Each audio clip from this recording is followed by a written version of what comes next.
Welcome to Lifestyle by Design, helping you solve everyday challenges. I'm Karen Jacobs, a professor of Occupational Therapy at Boston University and a Brookline Rotarian. And here's my co-host. And I'm Andrea Kelso from Brookline Interactive Group. And on today's episode, we're joined by Maura Moxley from the Alzheimer's Association. And she's going to be discussing with us topics talking about Alzheimer's disease and also, more importantly, resources for families. This is a topic that both Karen and I are extremely interested in, both professionally and in our own lives. So we're extremely excited to be speaking with you. So thank you for joining us today, Maura. Thank you. Thanks for having me. Thank you. And I thought I'd set the stage. 3 years ago, a little over 3 years ago, we moved my mom and dad to Brookline. They were living at 100 Center Street. And once we moved my mom here, we realized that some of the characteristics that we might have read about related to dementia, Mom was really, showing signs of. And so I remember doing a Google search, and I put in the word dementia, and your association popped up. And I felt like it was a lifeline. I made a phone call. I reached Brooke, and I said, help. What resources are out there for our family? So maybe you can tell us a little bit about the association, and maybe even before that, could you set the stage about Alzheimer's and dementia? Because I think a lot of people think they're the exact same thing. Yeah, for sure. Well, thank you for having me. I'm excited to be here. I think it's an important topic as well. So I oversee our helpline, so we get a lot of calls with that exact question, people wondering the difference. So Alzheimer's disease is a type of dementia, and I think that is the most important piece. We kind of think of dementia as the overarching umbrella, and it's a type of dementia. There's also various other types of dementia that people get. And although our name is the Alzheimer's Association, we help anyone that has any kind of dementia or even any kind of memory loss that they're concerned about. Can you maybe give us some statistics? Sure. That would be great. It's a disease that we feel very strongly about that needs to get better paid attention to. So I'm fortunately happy to guess in some ways to tell you that over 5 million Americans are living with Alzheimer's disease, and in Massachusetts there's over 120,000, and that in turn affects almost 60 million Americans taking care of or with someone in their lives that has Alzheimer's. So it's a very serious topic, and it is the 6th leading cause of death. So we're also very concerned as our population ages where this is going. So we really want to raise awareness about the disease, and it's the 6th leading cause of death that doesn't have a cure as well. And I think something interesting is that it affects so many people's lives, and yet they're not as aware of what are the symptoms, what are the red flags, and for people even my age who are looking at their grandparents or even their parents, because it can start as early as, I've read, your 20s, 30s, and 40s. So I was thinking maybe if you could talk through some of those major warning signs. That's a great point. I think some people get concerned about their memory as they age, and there is certainly normal aging memory loss, and losing your keys or misplacing things can be normal for everyone. But when that memory loss starts affecting everyday life, we sort of get more concerned, or more difficulty finding the right word or using the incorrect word in the wrong way. Also, there can be like misplacing sort of things very easily in odd places. If your keys end up in your refrigerator or things of that nature, those could be definite warning signs that you'd want to at least talk to your doctor about. We really feel strongly that any symptoms that you're concerned about should be brought up with a physician. Sometimes it could just be an acute reason as to why somebody's memory is affected, and really, getting a good workup to see why your memory might be challenged is important. I'm an occupational therapist, and many occupational therapists work with older populations, and this is one area that we are working in, people with Alzheimer's and dementia. And one of the things that we see a lot are the caregivers, and the caregivers, complaining that they're burnt out. And it could be someone who's paid as a caregiver, or it could be someone who is a family member. Does your association address anything about caregivers? We do a lot. I would say the majority of our work that we do is with caregivers, although we're really trying to focus more on people in the early stages and in supporting families and the persons with Alzheimer's as well, because that's just as important, if not more, in getting them resources. But to focus on caregivers, I would say 80 to 90% of our calls are caregivers that do reach out to us looking for support. And we, personally, my favorite topic is support groups, and I think that's one thing that I would say almost every time we talk to a caregiver, that's what we're trying to have people think about, try and experience. And a support group is a very great way of connecting with other caregivers that are going through the same thing. And I think it's one thing for myself as a social worker to talk to someone, but I think it has even more impact to be with others that are going through the exact same thing. So my number one goal is to get every caregiver into a support group, which isn't always the easy, but we do them online, and we do also have them on the phone. So, when it comes to time and time constraints, we try to offer a variety of options so that families have ways of connecting. So in some ways, you're if you're doing it, you said on the telephone, you're approaching it in what we call like a telehealth manner. Yes. Which is fantastic, because I think a lot of caregivers thinking about wanting to be in a support group, they probably all want to do that. But where do you find the time to do it? So it sounds like you're really working around their schedules and making it easier for them. Absolutely, absolutely. And that's important. As we know, our lives are very busy, and then if a disease such as this strikes a family, I think it just makes that much more precious and difficult. And I think we chug along as caregivers just trying to get everyone where they have to be, that making time for yourself can be very challenging. And one thing we really advocate for when we're working with caregivers, such as yourself, is to find some time to take care of yourself. And a support group is a great way, but also finding other avenues and returning to maybe an hour a month, if that's all it is, to something that you enjoy, because this can be all-consuming sometimes. One thing, I want to take a quick step back, because you mentioned, especially in the early stages when you're speaking with a physician, maybe we can talk a little bit, where do caregivers fit if you haven't even necessarily established a caregiver, but maybe like Karen, she and her siblings notice changes. So how do you even enter that stage appropriately? Because, you might be stepping on some toes, and that can be a big issue when you're starting to address health concerns, when the family member is still lucid enough to know that you're doing something and you're getting involved in their life. Yeah. Actually, I want to just even clarify that from a person couldn't even use the word dementia around my mom, because when we used it was almost like saying cancer. She knew what the word was, and just using it felt so intrusive in her life that we couldn't even identify it as that. To her, it was so hard. Yeah, and this is definitely a common call that we get at the helpline. So I will say, if there's anyone that that you think that is struggling with that, how to chat with, it's individual. Yes. Certainly, each family is different, so we'd like to try to do that one-on-one. But in general, there's a lot of ways, and we really feel strongly that having someone involved in the beginning, if they're able to understand, often people are struggling themselves, and no one's really saying anything to them either. So if there's any way to converse in the most directive ways with families, to talk to your loved one about, I'm just concerned. It doesn't necessarily mean it's dementia or Alzheimer's if that's what they're afraid of. It could be something else. So we suggest going to the doctor and having that discussion and welcoming yourself along if they'll have you, as maybe you don't see it, but I could maybe tell the doctor the things that I'm seeing to help kind of ease them into it a little bit.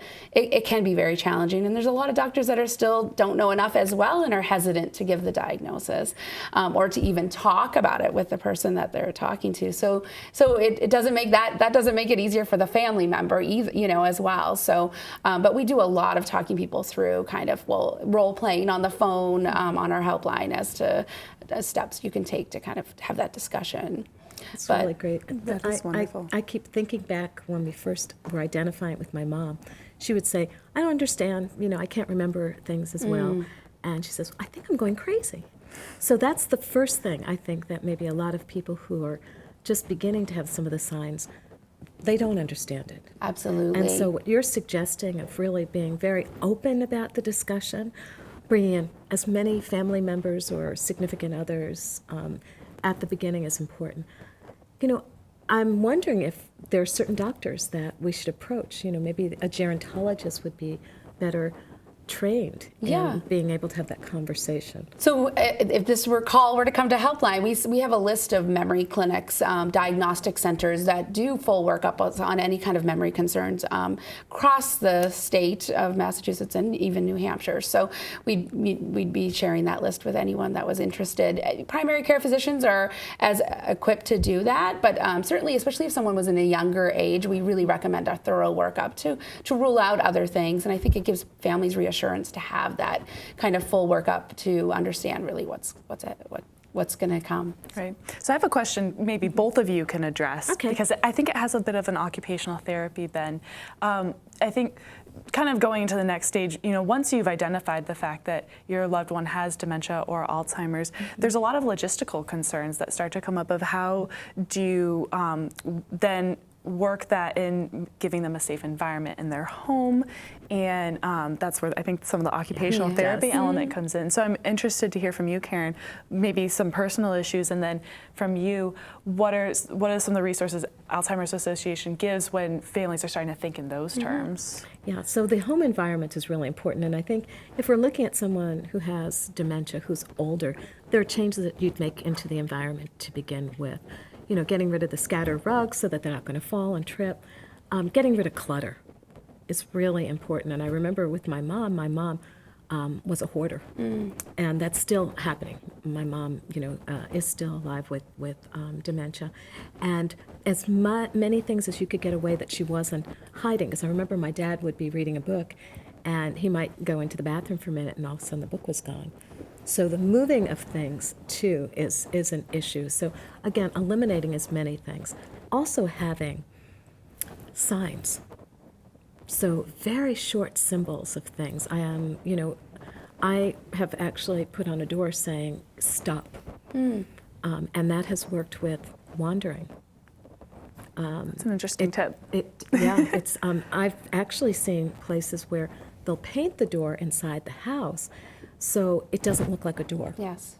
And you've seen that as well. And it's a lot of just safety things. First of all, making sure they have identification on them.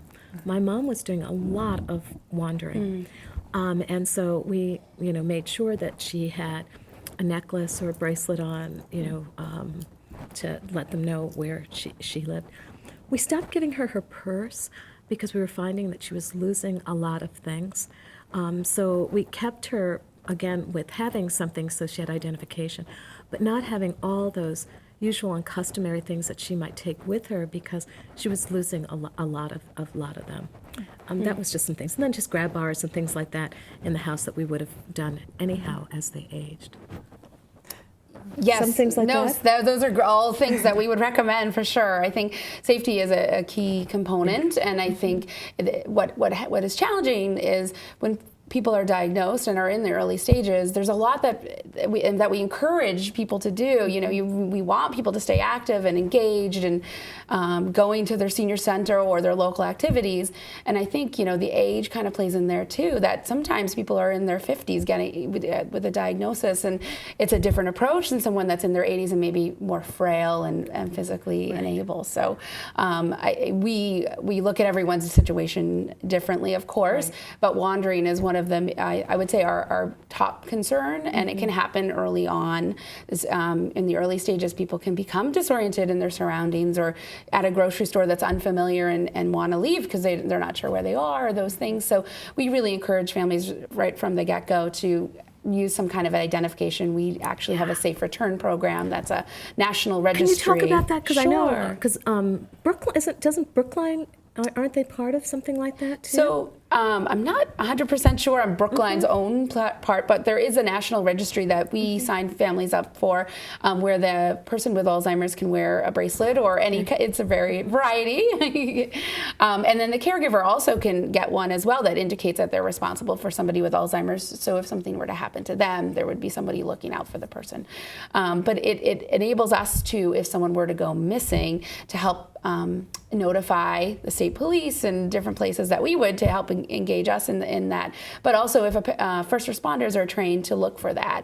So if someone were to be at the local grocery store and sort of wander down the street and a paramedic were to notice, this seems a little unusual, they would be able to find out where they live and who their family are and help them get home as safely as they That's can. really important because we actually had that issue with my mom. She actually walked to TJ Maxx on Harvard Street without anybody knowing. Wow. And we had to call the police, and in fact, she got quite annoyed that she was being disrupted from shopping. Yeah. Because that was something, and that's what I want to go back to. One of the things that's really important is to be client-centered. The client who has Alzheimer's or dementia are real people. They have interests. They have meaningful activities or occupations that they have done maybe for a lifetime, and trying to keep them engaged. Yes. One of the things that we're doing with our family is making sure that our mom sees lots of family members.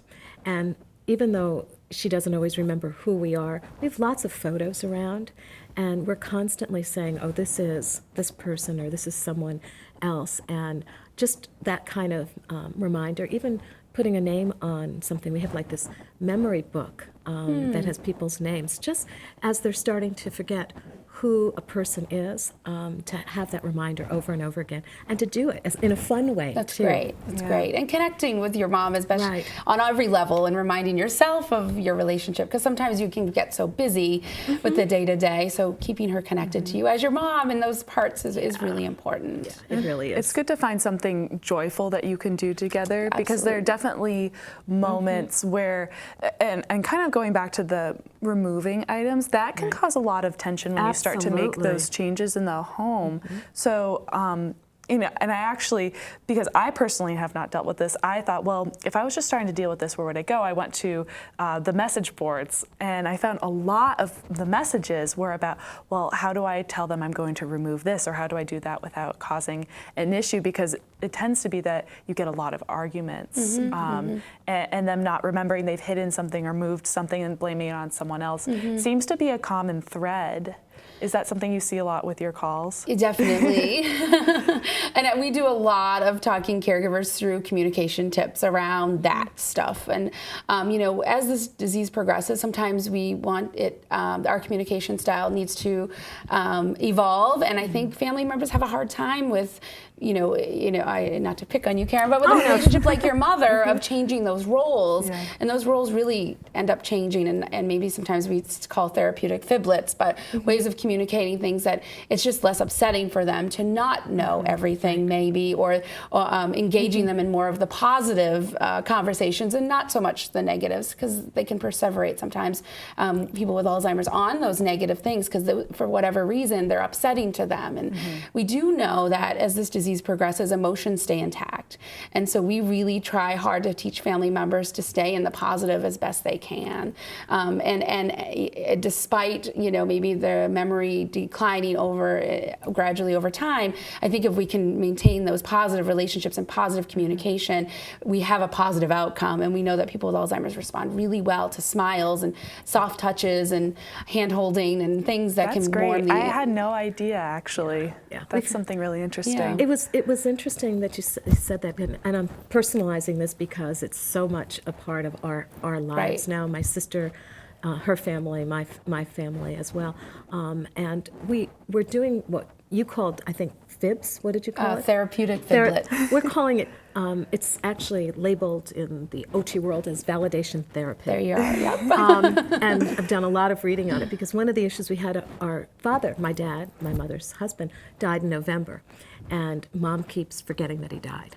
And so, I'll be driving the car, she's in the front seat, she'll turn around, she said, well, where's Larry? And then we have to start with over and over again what's going on. But you have to be careful because my mom started going back in time and saying, well, where's my mom? She thought she was like 20 years old. And I thought, I'll just say, your mom's in Florida.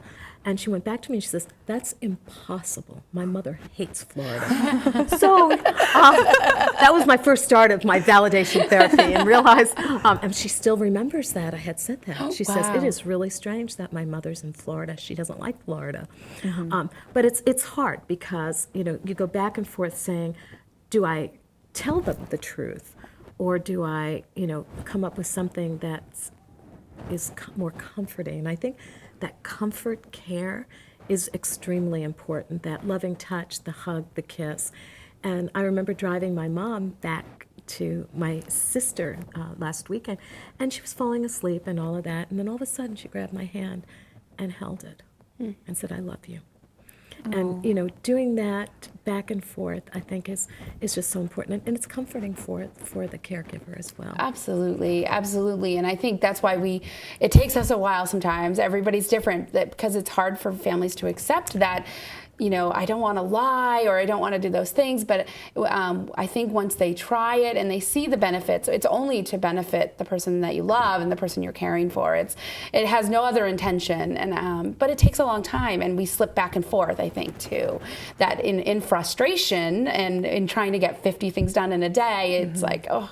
But it's like a new learned way of communication, and it takes time and adaptations. And what works today may not work tomorrow, but might work the next day, and trying different techniques. So that's why we're there 24 hours a day, 7 days a week, to be there to talk families through that. And we often get people on our helpline calling us sort of in the moment of, oh, I think I just said the wrong thing, and mom seems to be very aggressive or maybe agitated, and can you help me with the words that might be helpful in the situation? And we in the moment talk to families. Wow, that's incredible. It's great. Having the 24-hour, I think is really important, because you can lose your patience. Absolutely. And everybody's human. And I think that's really important, to know that your association is a lifeline.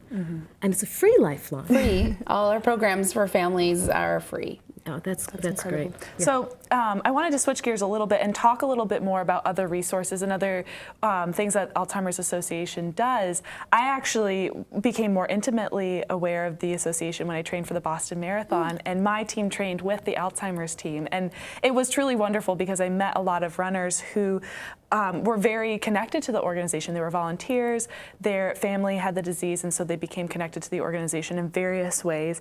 And it was a wonderful way to see them giving back. And I know that there's a lot of programs like that, where people who, they feel a connection, it gives them an even greater sense of community about it. Definitely, absolutely. So our volunteer program is awesome, and I'm always moved by people's stories that come to us and feel like this was a long journey for them, and they want to give back in some way. So we have volunteers in every capacity. So that's one avenue. Certainly, our helpline actually has a lot of volunteers that have gone through similar circumstances: retired social workers, retired OTs, those kind of things, that people had a family member and come in and do that kind of service. But at the same time, we do a walk to end Alzheimer's every year.